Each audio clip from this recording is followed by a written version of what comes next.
tersebut. Itu.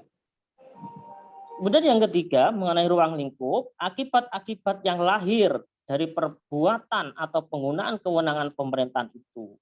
Yang keempat mengenai penegakan hukum dan penerapan sanksi-sanksi dalam bidang pemerintahan. Kemudian berikutnya, slide berikutnya mengenai asas hukum perundang-undangan. Ini penting. Mengenai asas hukum perundang-undangan. Karena apa? Menjadi penting. Ini yang menjadi tolak ukur kita dalam memahami suatu hukum perundang-undangan. Itu jangan sampai keliru memahami ya, dan jangan sampai salah ya dalam penerapan hukum pemerintahan atau hukum administrasi negara di sini yang dijalankan oleh pejabat tata usaha negara. Siapa itu? Ya banyak pejabat tata usaha, mulai dari desa, kelurahan, kecamatan, wali kota, bupati, ya, gubernur, kemudian presiden. Nah, itu yang eksekutif pejabat pemerintahan maupun yang legislatif. Bagaimana asas hukum perundang-undangan? Itu. Asas hukum perundang-undangan di sini ya ada 4. Itu yang ada 4 ya. Yang saya tulis di sini yang terakhir itu ada 4. Itu 1, lex superior derogat lex inferior. Peraturan yang tinggi mengesampingkan peraturan yang lebih rendah. Peraturan yang tinggi mengesampingkan peraturan yang lebih rendah. Artinya apa? Di sini peraturan yang lebih rendah itu tidak boleh bertentangan dengan peraturan perundang-undangan yang lebih tinggi. Nah, ini berkenaan dengan hierarki peraturan perundang-undangan. Hierarki peraturan perundang-undangan atau susunan peraturan perundang-undangan tingkatannya yaitu ada 7. Nah, diatur dalam pasal 7 Undang-Undang Nomor 12 Tahun 2011 ini. Nah, itu tentang hierarki peraturan perundang-undangan. Pasal 7 Undang-Undang Nomor 12 Tahun 2011 tentang peraturan perundang-undangan. Itu mengatur tentang peraturan mana yang lebih tinggi dan peraturan mana yang lebih rendah. Peraturan mana yang lebih tinggi dalam undang-undang tersebut itu 1, itu konstitusi atau Undang-Undang Dasar 1945. Yang kedua itu TAP MPR. Ya, yang kedua TAP MPR. Itu dimasukkan lagi TAP MPR. Tentu kenapa TAP MPR dimasukkan? Ya, karena pada waktu itu TAP MPR itu menjadi lembaga tertinggi negara. Lembaga tertinggi negara. Bagaimana dengan sekarang setelah amandemen TAP MPR apakah masih mungkin bisa?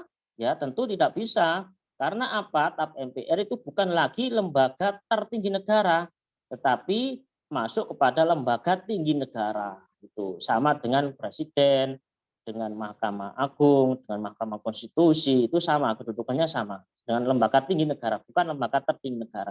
Jadi tidak dimungkinkan lagi ada TAP MPR baru gitu. Jadi yang kedua itu TAP MPR.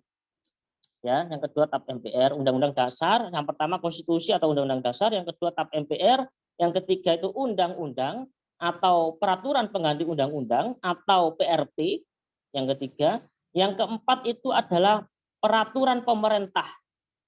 Itu yang keempat peraturan pemerintah, yang kelima adalah peraturan presiden.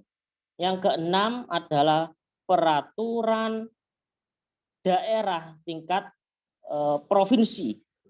Yang ketujuh adalah peraturan daerah tingkat kabupaten atau kota. Itu hierarki peraturan perundang-undangan. Jangan sampai ya peraturan daerah tingkat kabupaten atau kota itu bertentangan dengan undang-undang. Itu jangan sampai bertentangan dengan undang-undang. Orang membuat peraturan daerah, ya, orang membuat peraturan daerah tingkat kabupaten atau kota atau tingkat provinsi sekalipun, ya, itu bertentangan dengan undang-undang. Nah, artinya tidak boleh itu. Nah, itu tidak boleh. Tidak boleh. Asasnya apa asas hukumnya? Lex superior derogat lex inferior. Peraturan yang lebih tinggi mengesampingkan peraturan yang lebih rendah. Itu. Jadi adanya peraturan bupati atau peraturan wali kota itu harus mempunyai konsideran itu perda dulu. Itu. Jadi tidak boleh membuat peraturan bupati, peraturan wali kota itu tanpa ada peraturan daerah. Gitu. Jadi tidak boleh. Nah, itu. Ini harus difahami. Itu harus difahami. Ini asasnya ini, lex superior derogat lex inferior. Yang kedua, itu asasnya lex post priori derogat lex priori. Peraturan yang baru mengesampingkan peraturan yang lama. Contohnya apa? Contohnya misalkan Undang-Undang nomor 10 tahun 2004 dicabut dengan Undang-Undang nomor 12 tahun 2011 tentang pembentukan peraturan perundang-undangan. Itu. Jadi dicabut, ada istilah perundang-undangan yang baru itu ada istilahnya dicabut, ada perubahan itu ya, ada perubahan. Kalau perubahan itu tidak semuanya, tapi kalau mencabut itu semuanya. Itu. Jadi contoh kalau dicabut yang Undang-Undang nomor 10 tahun 2004 dicabut dengan Undang-Undang nomor 12 tahun 2011 tentang pembentukan peraturan perundang-undangan. Nah, ini penerapan daripada lex post priori derogat lex priori. Peraturan yang baru mengesampingkan peraturan yang lama. Itu. Kemudian yang ketiga, lex spesialis derogat lex generalis. Peraturan yang khusus mengesampingkan peraturan yang umum. Apa contohnya? Itu penegakan terhadap tindak pidana korupsi. Nah, itu menggunakan undang-undang korupsi, bukan menggunakan KUHP. Contohnya lagi undang-undang tindak pidana terorisme, itu menggunakan undang-undang tindak pidana terorisme, bukan menggunakan KUHP. Nah, itu peraturan yang khusus mengesampingkan peraturan yang umum. Itu. Kemudian yang keempat ini res judicata pro veritas habetur. Ya, res judicata pro veritas habetur. Itu asas putusan pengadilan harus dianggap benar ketika mempunyai kekuatan hukum yang ingkrah atau mempunyai kekuatan hukum yang tetap. Putusan hakim atau putusan pengadilan harus dianggap benar ketika mempunyai suatu kekuatan hukum yang tetap atau ingkrah. Gitu ya. Gitu. Contohnya apa? Contohnya itu judicial review ya terhadap Undang-Undang Cipta Kerja. Ya, Undang-Undang Cipta Kerja itu diajukan permohonan judicial review, kemudian Mahkamah Konstitusi itu melaksanakan putusan berkekuatan hukum tetap ingkrah, kemudian ada putusan nomor 91 tahun 2020 ya tentang Undang-Undang Cipta Kerja. Itu. Maka Undang-Undang Cipta Kerja itu diberhentikan sementara atau dibekukan ya atau dengan syarat itu berlaku dengan syarat 2 tahun harus diperbaiki dan tidak boleh ada peraturan turunan di bawahnya mengenai Undang-Undang Cipta Kerja. Itu. Asasnya apa? Res judicata pro veritas habetur gitu. Itu melakukan judicial review.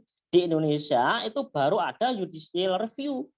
Ya, judicial review itu dapat dilakukan di ya Mahkamah Konstitusi, itu berkaitan tentang Undang-Undang Dasar ya. Kalau berkaitan tentang undang-undang ke bawah itu maka judicial review-nya dilakukan di Mahkamah Agung. Itu di Mahkamah Agung ya. Asasnya res judicata pro veritate habetur. Itu di Indonesia baru ada judicial review, belum ada executive review ataupun legislative review, belum ada. Baru ada judicative review, JR ya, judicative review. Kemudian berikutnya, ini asas itu penting. Berikutnya asas formil, aspek formil dalam memahami hukum administrasi pemerintahan atau administrasi negara ya. Itu aspek formil itu satu, Undang-Undang Administrasi Pemerintahan nomor 30 tahun 2014. Yang kedua, Undang-Undang PTUN, Undang-Undang nomor 9 tahun 2004, kemudian yang baru Undang-Undang nomor 51 tahun 2009. Kemudian yang ketiga, Perma ya, Perma nomor 2 tahun 2019, yang keempat Perma nomor 6 tahun 2018. Yang kelima, Perma nomor 2 tahun 1991, yang keenam SEMA nomor 5 tahun 2021, yaitu yang terkait tentang objek gugatan. Objek gugatan ini diatur pada pasal 1 angka 9 dan pasal 3, kemudian pasal 2, pasal 49 plus Undang-Undang PTUN plus Undang-Undang Administrasi Pemerintahan serta melihat tentang peraturan Mahkamah Agung. Itu. Yang intinya di situ yang dapat diajukan upaya gugatan PTUN di situ ada dua. Satu itu tentang keputusan tata usaha negara ya. Keputusan tata usaha negara itu dapat diuji dengan peraturan perundang-undangan. Yang pertama, yang kedua, itu keputusan tata usaha negara, perbuatan-perbuatannya itu dapat diuji dengan asas-asas umum pemerintahan yang baik gitu. Nah, ada dua itu. Kemudian aspek material. Aspek material itu tentu ya Undang-Undang Administrasi Pemerintahan nomor 30 tahun 2014, kemudian peraturan perundang-undangan lainnya ya mulai dari undang-undang, PP, Perpres sampai Perda ya. Kemudian yang ketiga, asas-asas umum pemerintahan yang baik. Ya, asas-asas umum pemerintahan yang baik itu tertuang dalam Undang-Undang nomor 28 tahun 1999 tentang penyelenggaraan negara yang bersih dan bebas dari korupsi, kolusi, dan nepotisme. Apa saja asas-asasnya itu? Ada 7 asas di sini yang dapat dilakukan uji. Ya, satu asas kepastian hukum. Yang kedua asas tertib penyelenggaraan negara. Yang ketiga asas kepentingan umum. Yang keempat asas keterbukaan. Yang kelima asas proporsionalitas. Yang keenam asas profesionalitas. Yang ketujuh asas akuntabilitas. Nah itu. Jadi bisa digeser ya anunya, memahami aspek material. Memahami aspek material itu dapat dikaji melalui ya Undang-Undang Administrasi Pemerintahan ataupun Undang-Undang peraturan perundang-undangan lainnya dan juga asas-asas umum pemerintahan yang baik. Itu ada 7 asas itu untuk menguji di situ. Ya. Undang-Undang PTUN.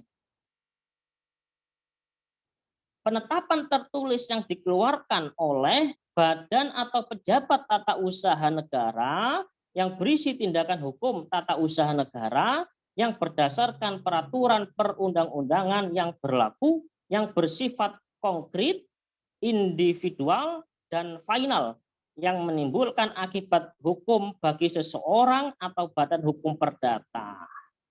Itu. Kemudian argument with bestur recht niet. suatu penetapan tertulis dari suatu organ pemerintah yang berisikan suatu perbuatan hukum publik, suatu basicing tidak bersifat umum, termasuk penolakan atas suatu permohonan untuk memperoleh keputusan tata usaha negara. Kemudian berikutnya, slide berikutnya, penetapan secara tertulis oleh pejabat tata usaha negara.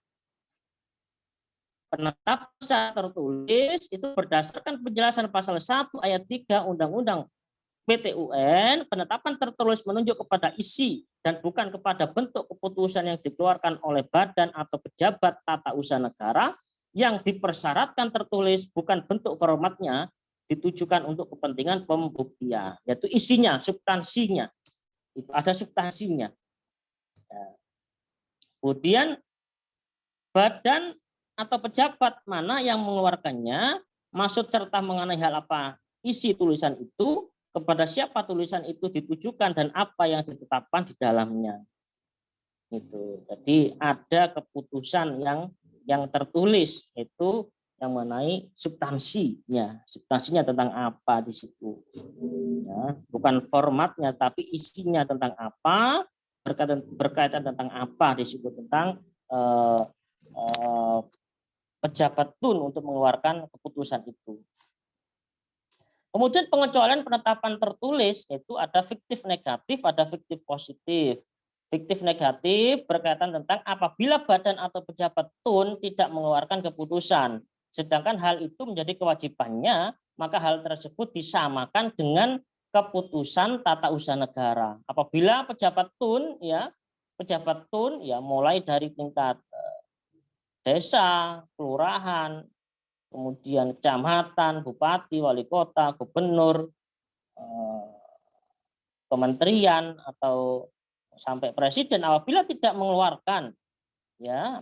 mengeluarkan keputusan, sedangkan hal itu menjadi kewajibannya, maka hal tersebut disamakan dengan keputusan tata usaha negara. Kemudian fiktif positif, batas waktu kewajiban untuk menentukan atau menetapkan dan atau melakukan keputusan dan atau tindakan sesuai dengan ketentuan peraturan perundang-undangan. Berikutnya pembuktian. Pembuktian peradilan tata usaha negara itu minimal 2 alat bukti dan keyakinan hakim. 2 alat bukti dan keyakinan hakim. Asasnya unus testis, nullus testis. Maka alat bukti itu minimal 2 ya, dan keyakinan hakim. Bukti-bukti untuk menguatkan dalil-dalil bersumber dari alat bukti tertulis. Alat bukti tertulis, documentary evidence, dan alat bukti keterangan itu oral evidence itu ya, tertulis maupun keterangan. Sanksi administratif. Sanksi administratif di sini tertuang pada pasal 80 Junto pasal 81 Undang-Undang Administrasi Pemerintahan. Di situ ada sanksi administratif ringan, ada sanksi administratif sedang, sanksi ada yang ketiga ada sanksi administratif berat di situ. Nah, di situ jelas pengaturannya, nanti bisa dilihat pasal 80 junto pasal 81 Undang-Undang Administrasi Pemerintahan. Berat itu sampai berhentikan secara tidak hormat ya oleh ya karena dengan adanya putusan ya, karena ada putusan dari majelis hakim PT-UN. Atau juga dapat yang kedua itu sanksi lainnya sesuai dengan ketentuan peraturan perundang-undangan yang berlaku. Ya, sanksi lainnya sesuai dengan ketentuan peraturan perundang-undangan yang berlaku. Ini contohnya apa? Pidana, sanksi pidana. Selain sanksi administratif, ya ada sanksi pidana. Itu. Kemudian etika politik pemerintahan berikutnya. Ya, etika politik pemerintahan. Mengapa menjadi penting? Ya, etika politik pemerintahan. Kalau politik pemerintahan itu tanpa ada etika, ya itu akan menjadi rakus, ya akan menjadi tidak bermoral. ya, akan menjadi sewenang-wenang. Oleh karena itu, di dalam pengolahan negara, dalam pengolahan pemerintahan, ya itu terus menganut pada etika politik pemerintahan. Apa etika politik pemerintahan itu? Ya, apa saja etika politik pemerintahan itu? Yaitu ada norma agama. Satu, norma agama, kedua norma moral atau kesusilaan, yang ketiga norma adat, yang keempat norma hukum negara. Itu yang harus dipegangi dalam etika berpolitik pemerintahan. Norma agama, ya, norma agama.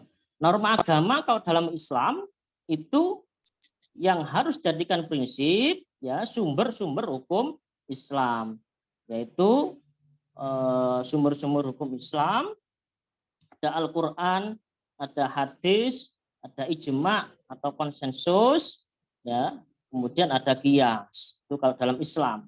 Begitu juga dengan agama yang lainnya, itu harus menganut pada kitab sucinya masing-masing. Menghormati norma agama, itu memegang prinsip-prinsip norma agama, etika politik pemerintahan itu. Kemudian yang kedua, norma moral atau kesusilaan. Norma moral atau kesusilaan itu, ya, itu harus menjadi pegangan prinsip. Karena apa? Sesuatu yang kesusilaan atau moral itu kan, kalau dalam istilah Jawa itu, benar itu belum tentu benar itu loh. Nah, benar itu belum tentu benar. Ya, itu. Kita bisa menganalisa itu. Itu contoh, ya, kebijakan pemerintahan sekarang ini, ya, kebijakan pemerintahan ini, ya, itu menaikkan sembako misalkan, menaikkan sembako, menaikkan bahan-bahan energi, ya, migas, minyak dan gas misalnya. Kemudian menaikkan juga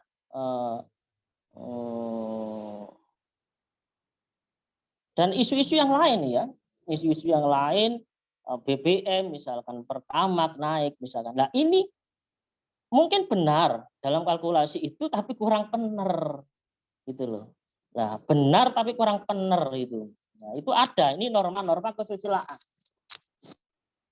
Mungkin alasannya dengan energi yang naik, ya, energi karena ini ada politik internasional, politik global, nah, itu.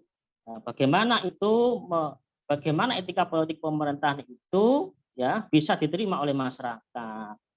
Masyarakat secara banyak tentunya, ya, masyarakat secara banyak, secara luas. Nah, buktinya apa? Ternyata ada gejolak sosial. Nah, artinya itu kan ada pergeseran, itu ada pergeseran, ada konflik-konflik, ya, ada pemecahan-pemecahan itu. Nah, oleh karena itu, politik pemerintahan kalau tidak diatur, tidak diikat oleh etika politik pemerintahan, maka akan menjadi rakus, akan tidak bermoral, akan sewenang-wenang gitu. Nah, alat ukurnya apa? Alat ukurnya etika politik pemerintahan ada 4, norma agama, norma moral atau kesusilaan, yang 4 itu norma adat. Norma adat contoh, ya, di Jawa ini, di hutan Jawa misalkan, itu membunuh hewan babi itu enggak apa-apa. Tapi jangan harap membunuh hewan babi itu di Papua. Itu. Papua punya adat sendiri dan sangat menghormati babi. Gitu. Seperti itu norma adat. Itu. Misalkan kita hidup di Kudus, ya, kita hidup di Kudus.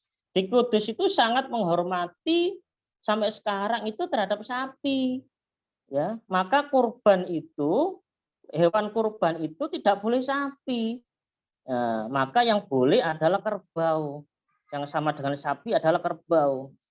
Nah, bagaimana kalau tokoh agama Islam misalkan di sana kalau menyembelih sapi, ya, terima konsekuensi resikonya. Ya, bisa dikatakan tidak bermoral. Itu. Bisa dikatakan tidak bermoral, tidak beretik. Nah, katanya gitu. Kemudian yang keempat, norma hukum negara. Ya, norma hukum negara itu kita harus menghormati, melaksanakan peraturan perundang-undangan yang berlaku. Peraturan perundang-undangan yang berlaku itu yang kita hormati, nation state, negara bangsa, ya, itu hasil ijtihad, hasil konsensus kita bersama. Maka mau tidak mau apapun itu bentuknya harus kita hormati. Harus kita hormati. Ketika itu sudah menjadi suatu peraturan perundang-undangan harus kita hormati. Ya, walaupun di situ ya ada upaya hukum yang lain. Upaya hukumnya apa? Itu judicial review. Ya, judicial review itu dapat dilakukan di Mahkamah Konstitusi ketika berkaitan tentang uji materi terhadap undang-undang dasar. Kalau dibawa undang-undang ke bawah, uji materinya kepada Mahkamah Agung. Itu. Misalkan perda bupati, perda wali kota, perda gubernur, ya, atau peraturan presiden, peraturan pemerintah, ya. Kalau bertentangan dengan undang-undang bisa diuji materi. Uji materinya kemana? Ke Mahkamah Agung.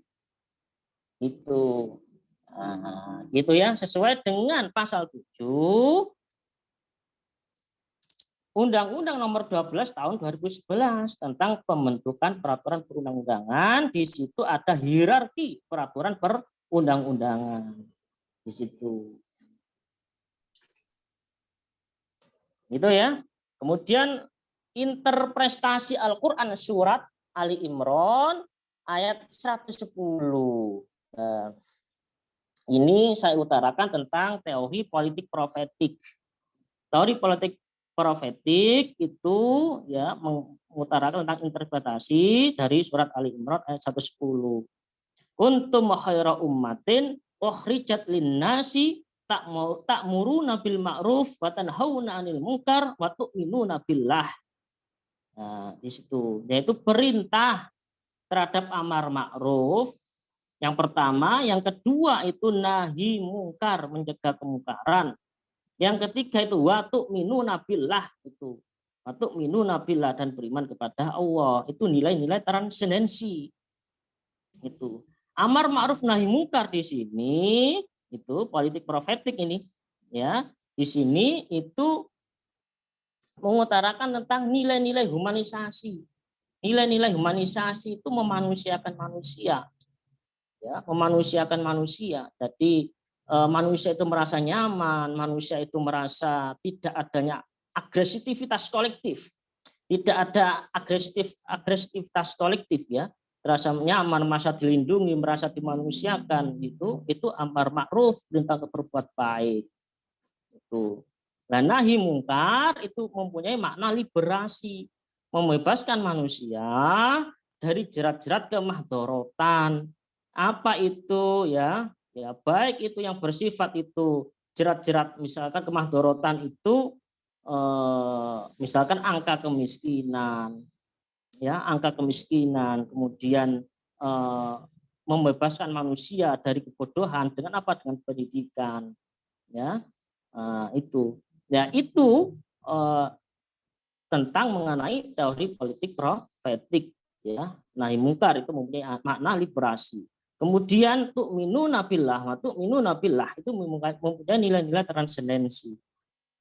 Mempunyai nilai-nilai transendensi yaitu nilai-nilai yang berdasarkan atau disandingkan dengan nilai-nilai ketuhanan.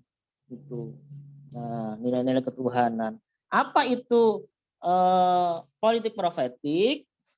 Politik profetik dalam buku saya ini ya saya tulis, politik profetik merupakan seni atau upaya perjuangan politik untuk mencapai suatu kehidupan yang lebih baik dengan berpedoman pada nilai-nilai kenabian dan nilai-nilai dalam ajaran Islam.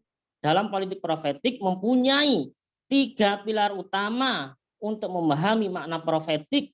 Di antaranya 1 itu adalah nilai-nilai humanisasi, yang kedua nilai-nilai liberasi, yang ketiga nilai-nilai transendensi. Itu. Kegunaan teori politik profetik merupakan sebagai alat analisa dalam berbagai aspek persoalan yang terutama pada bidang kebijakan publik atau public policy. Dalam menggunakan teori politik profetik ini tentunya tidak melupakan 3 pilar utama dalam politik profetik, diantaranya yaitu tadi humanisasi, liberasi, dan transendensi. Nah, itu maka kalau bisa menyatukan ini, yaitu disebut khaira ummah. Nah, khaira ummah. Kalau bisa menyatukan ini menjadi satu kesatuan disebut khaira ummah. Itu umat yang terbaik, gitu ya. Berikutnya ini mengenai teori legal system, ya. Dalam penerapan hukum, ya, itu bisa diukur, bisa dinilai dengan legal system. Nah, ini saya kutip miliknya Lawrence M. Friedman. Itu satu dalam sistem hukum itu harus mengetahui, ya, legal structure, struktur hukumnya. Apa itu struktur hukumnya? Itu berkaitan tentang aparatur penegak hukum, ya, mengenai integritasnya, profesionalitasnya. Kemudian yang kedua itu mengenai legal substance, substansi hukumnya. Nah, itu berkaitan tentang peraturan perundang-undangan. Ya, apa itu peraturan perundang-undangan? Mulai dari undang-undang dasar atau konstitusi.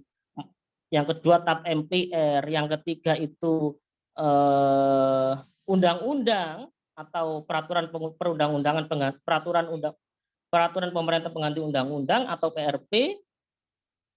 Yang keempat itu peraturan pemerintah, yang kelima itu peraturan presiden, yang keenam peraturan daerah tingkat provinsi, yang ketujuh itu peraturan daerah tingkat kabupaten atau kota. Nah, ini perlu dilihat legal substansinya seperti apa, substansi hukumnya seperti apa, peraturan perundang-undangannya seperti apa. Nah, itu perlu dilihat. Nah, sudah benar atau belum, itu sudah tepat atau belum, itu. Nah, proses pembuatan peraturan perundang-undangnya sudah benar atau belum, itu perlu dilihat. Yang ketiga itu legal culture. Itu legal culture itu budaya hukum, itu mengenai sosial kemasyarakatan. Jadi sistem hukum menurut Lawrence Friedman itu ada 3, mengenai 1 legal structure atau struktur hukumnya, yang kedua itu legal substance atau substansi hukumnya, yang ketiga itu legal culture, itu budaya hukumnya. Itu kita bisa menganalisa hukum kita masuknya itu sekarang itu problemnya di mana. Itu. Ya. Berikutnya, slide berikutnya itu mengenai political system. Political system ini saya kutip dari David Einstein. Ya, saya kutip dari David Einstein. Nah, political system di sini itu dalam sistem politik, ya, dalam sistem politik itu ada input, ada output.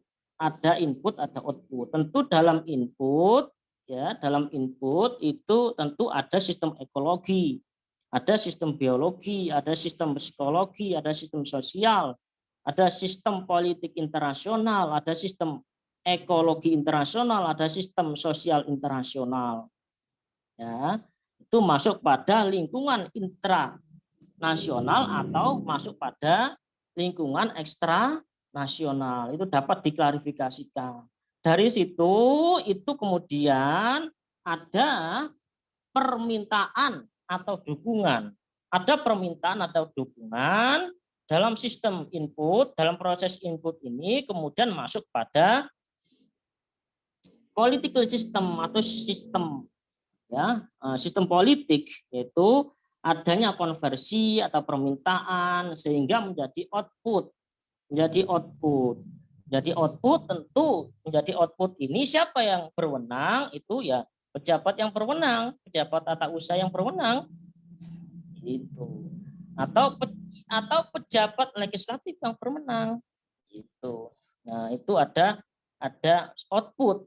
Kemudian dari output itulah akan dikembalikan lagi kepada input, dikembalikan lagi kepada lingkungan dan masyarakat. Nah, itu kita itu melalui political system miliknya David Einstein. Baik itu gejolak sosial bersifatnya itu skala regional, skalanya itu nasional, ataupun bersifat politik internasional. Gitu. Nah, kita menganalisanya, kita menganalisa menggunakan teori political system miliknya David Einstein. Tuh, saya kira seperti itu conclusion ya atau kesimpulan. Saya tidak ada kesimpulan di sini. Mungkin ada yang bertanya atau perlu kita diskusikan. Ya, pada waktu masih kurang berapa menit ya, masih ada waktu sekitar 15 menit, 20 menit ya. Kita boleh diskusi, ya, boleh diskusi. Oke, terima kasih Pak atas materi yang disampaikan. Baik, kita memasuki sesi tanya jawab. Monggo barangkali ada peserta yang ingin ditanyakan terkait Mau tanya Pak paparan Amin. materi. Oke, boleh. Oke, monggo. Oke, mau tanya, ini mungkin Oke, agak boleh. keluar dari konsep materi yang disampaikan tadi. Oke. Ini di sekitar rumah saya ada si A ya. Nah, ini anggapnya si A. Baru saja kena PHK karena adanya perampingan karyawan perusahaannya sebagai konsekuensi dari pandemi COVID-19. Lah, mencari pekerjaan baru itu sangat sulit karena banyak perusahaan yang bernasib sama. Akhirnya, untuk menjaga asap dapur tetap mengepul, si A ini memutuskan berjualan online. Berjualan online, terkadang ia asal ambil gambar dari lapak orang. Ya, kalau ada yang beli, baru si A ini order ke pemilik barang tersebut dan memintanya untuk mengirim ke customer atas namanya si A tadi. Selain itu, si A ini juga menjual barang orang lain setelah terjadi kesepakatan persentase keuntungan yang bisa dia dapatkan. Lah, bagaimana analisis status hukum berjualan online dengan dua model tadi itu? Gimana Pak? Pertanyaannya? Nah, bagaimana analisis status hukum berjualan online dengan dua model tadi, bahwa dia asal ambil barang dari lapak orang, kalau ada yang beli baru order ke pemilik barang yang tadi itu dan memintanya untuk mengirim ke customer atas nama dirinya. Itu yang pertama. Dan yang kedua, dia menjual barang orang lain setelah terjadi kesepakatan persentase keuntungan yang bisa ia dapatkan. Nah, bagaimana hukum berjualan online dengan dua model tadi itu? Ya, saya kira tidak apa-apa ya. Saya kira itu pihak ketiga ya, atau reseller ya, atau ya, apa ya itu ya, nggak apa-apa, atau pihak ketiga, atau kalau jual beli tanah itu makelar lah ya, kira-kira gitu ya, makelar. Kalau itu kemudian dia nggak punya barang gitu loh, kemudian ada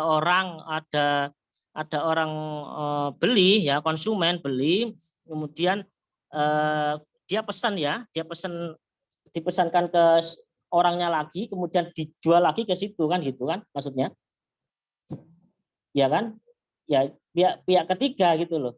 Jadi enggak apa-apa, saya kira jadi menjual atas namanya, ngambil lapak orang lain tapi menjual atas namanya gitu. Buatan apa-apa nggih atas hukumnya nggih? Enggak apa-apa, itu makelar ya, itu jual beli melalui makelar. Jadi bagaimana hukumnya? Makelar itu menerima upah ya dari pihak pembeli, itu kan maksudnya gitu kan. Bagaimana hukumnya kan gitu. Ya halal. Boleh. Itu halal boleh.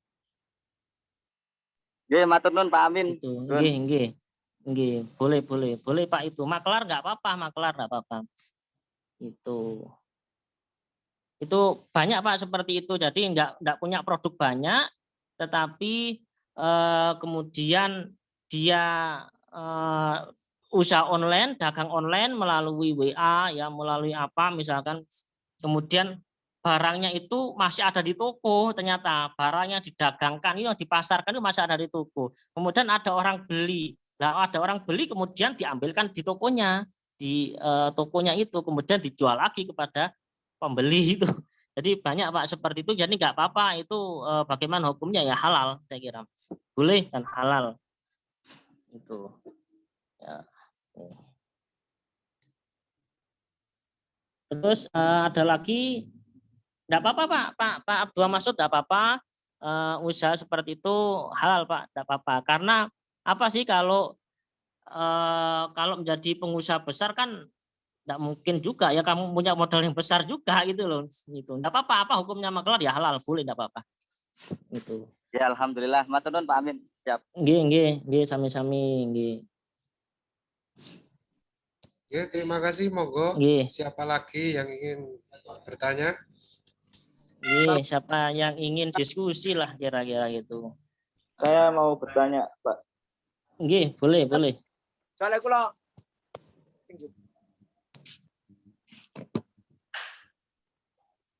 Oke. Saya mau bertanya tentang teori politik profetik yang jenengan utarakan tadi. Nggih, boleh nggih. Bila dikorelasikan dengan beberapa isu yang terjadi di Indonesia kemarin, tentang periode presiden yang 3 kali, gitu. Itu kan jelas-jelas menyalahi konstitusi atau menyalahi undang-undang, gitu, melanggar. Tetapi kemungkinan besar isu itu berdasarkan pada pemikiran-pemikiran orang yang sudah matang secara teori politik profetik ini yang menjadikan khairul ummah begitu. Nggih. Bagaimana Pak? Iya. Apa isu itu tetap yang ada yang bilang sampai big data begitu yang sudah matang begitu? Apa itu diperjuangkan untuk khairul ummah ini tetap bisa disalurkan begitu, atau ditolak mentah-mentah karena melanggar konstitusi begitu. Terima kasih, Pak. Ya, baik, terima kasih. Ya, kita menganalisa ya public policy. Kita menganalisa public policy, kebijakan publik, ya, kebijakan pejabat politik pemerintahan. Itu ya, itu saya cantumkan tadi politik profetik, teori politik profetik ya. Teori politik profetik itu mengacu pada surat Ali Imran ayat 110. Kuntum khaira ummatin ukhrijat linnasi ta'muruna bil ma'ruf wa tanhauna 'anil munkar wa tu'minuna billah. Nilai-nilai apa saja di dalamnya ada 3. 1 humanisasi, yang kedua itu liberasi, yang ketiga transendensi. Itu kita mengukur kebijakan politik. Ya, kita mengukur kebijakan politik, misalkan ya energi misalkan minyak dan gas ya, misalkan migas ya, LPG dan seterusnya itu ada kenaikan. Nah, itu sudah sesuaikah bagaimana sosialisasi ke masyarakatnya seperti apa, kebutuhan masyarakat seperti apa, keadaan masyarakatnya seperti apa. Kemudian sembako langka ya, itu bagaimana itu ada mafia minyak, masa negara kalah dengan cukong gitu, masa negara kalah dengan cukong, masa pemerintah kalah dengan cukong gitu.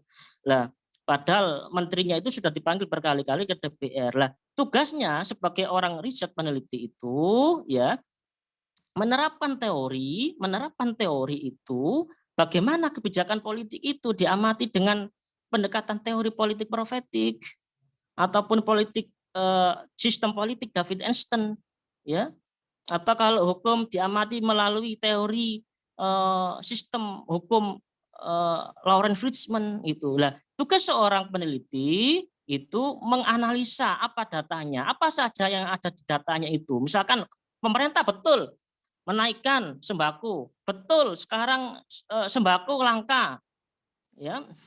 Betul, sekarang minyak dan gas itu ada kenaikan. Lah, kita analisa itu humanisasi apa enggak? Itu atau dehumanisasi bahkan. Itu tidak memanusiakan manusia, tidak membuat manusia itu keteraturan, malah adanya agresivitas kolektif yang saya lihat. Itu buktinya apa? Di situ ada gerak-gerakan sosial kemasyarakatan, entah itu benar entah salah, di situ ada realitas itu realitas itu ada gerakan-gerakan sosial yang tidak bisa terbendung itu ya. Itu tugas seorang peneliti. Saya kira seperti itu, menerapkan teori terhadap data yang ada di lapangan. Ya, saya kira seperti itu. Itu humanisasi apa enggak, liberasi apa enggak? Liberasi itu membebaskan manusia dari jerat-jerat keterpurukan. Contoh, misalkan ekonomi, membebaskan manusia dari jerat-jerat kemiskinan, bagaimana caranya? Membebaskan manusia dari keterpurukan pendidikan, bagaimana caranya? Membebaskan manusia dari misalkan dari teknologi misalkan, ya, dari pengetahuan teknologi, bagaimana caranya itu supaya melek teknologi dengan cakap teknologi. Itu bukan hanya melek teknologi tapi tidak cakap teknologi, kedua-duanya harus cakap, ya, harus ada itu. Lah bagaimana caranya itu? Itulah itu tugas seorang ilmuwan, tugas seorang peneliti, itu saya kira menerapkan teori, ya, terhadap data yang ada. Itu kita melihat data yang ada dengan melakukan menerapkan teori. Humanisasi apa enggak? Ini kebijakan politik ini liberasi apa enggak sih gitu. Liberasi apa enggak itu. Kemudian yang ketiga itu mempunyai nilai transendental apa enggak? Nilai-nilai ketuhanan, nilai-nilai etik apa enggak? Itu. Nah, seperti itu, etikanya kan seperti itu. Orang negara itu kan juga harus punya etika, bernegara harus punya etika, pejabat juga harus punya etika, itu tidak bisa seenaknya sendiri. Kalau itu terkait tentang kepentingan umum, maka ia harus mampu dan mau dinilai, ya, oleh kepentingan umum. Tapi kalau itu berkaitan tentang kepentingan yang bersifat itu individual, konkret dan final, maka kebijakan tata usaha atau kebijakan pejabat tata usaha itu atau keputusan pejabat tata usaha negara itu dapat digugat. Itu dapat digugat. Itu saya kira seperti itu. Ya. Mungkin ada lagi yang lain. Gimana Mas Habibur Rahman, pripun?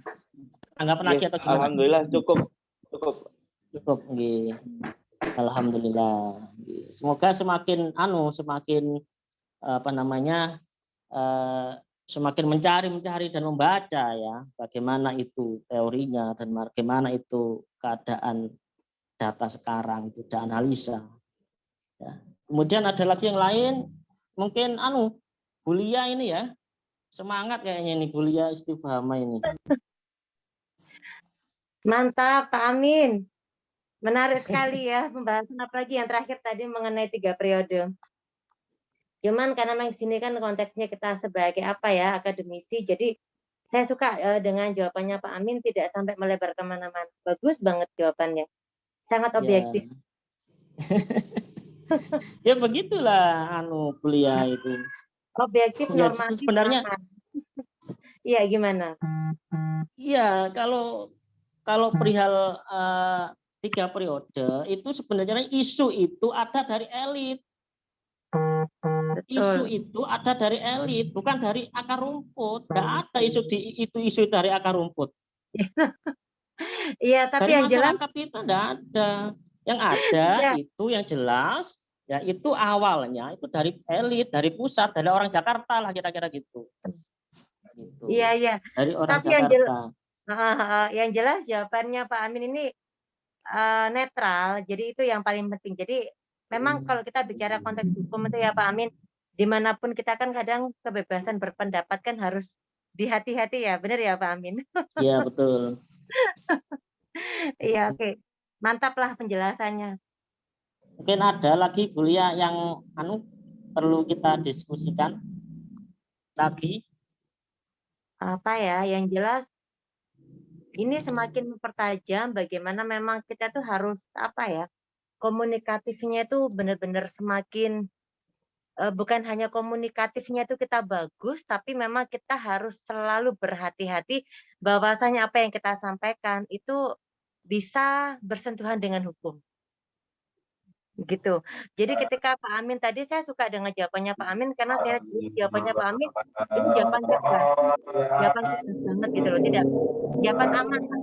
Jadi beliau memang objektif, informatif iya, tapi mana itu paling penting.